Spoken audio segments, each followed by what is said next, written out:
Hey everybody, this is Ryle from thesubstream.com with another episode of the very important Dudes and Dudettes in Film History show.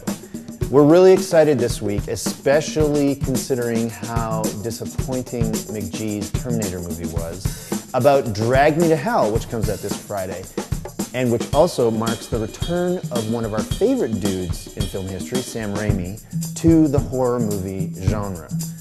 So there's dudes in film history, and then there's dudes. Sam Raimi is a dude, by definition. Underline, dude, bold, 18-point font. He's had a really interesting career, and he's about as close as you might come to a self-made man in the film industry. He started making movies with his buddy Bruce Campbell in college, and in 1978 they made a bunch of short films together, including a 30-minute version of what would later become Evil Dead called Within the Woods. There's a bunch of crappy versions of it on YouTube and available for sale on eBay, but the important thing here is that they shot it themselves on Super 8, and they managed to show it to enough people that eventually they were able to raise the $300,000 necessary to complete the feature version.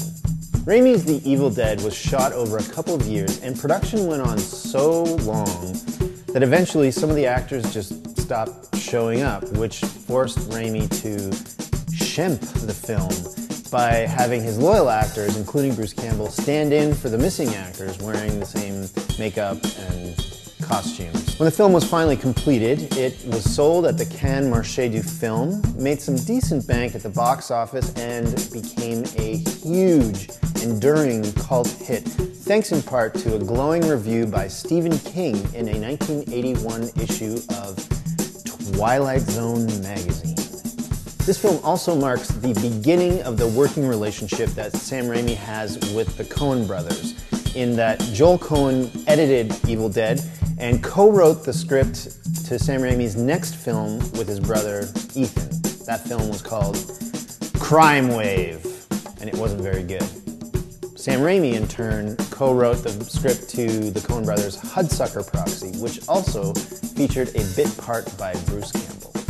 Raimi would bring back Campbell as Ash from Evil Dead in two more films, The Evil Dead 2, which is essentially exactly the same as Evil Dead 1, except it has way more really well done slapstick humor, and The Evil Dead 3, Army of Darkness, which is also pretty funny and is probably the movie most quoted by people playing Counter-Strike at LAN parties of all time. Along the way, he made the totally interesting, yet completely underrated Darkman, starring Liam Neeson, and The Quick and the Dead. But he also made A Simple Plan with Bill Paxton, Bridget Fonda, and Billy Bob Thornton, and as far as we're concerned, it's his best film to date, if not the least well-known. Did that make sense? Not really. It's his best film and his least well-known. Good job. But no, it suffered, I think, from the fact that it was like the third film in 2 years to feature Billy Bob Thornton as a slow-witted dude, and it kind of got ignored by practically everybody except for the critics. But it's an absolute, if not almost perfect, small pot-boiling crime thriller. And then he made 3 Spider-Man movies. We here at the Substream, as, well, if not connoisseurs of the horror genre, then certainly as fans, when it's done well, are as excited as hell about Drag Me to Hell.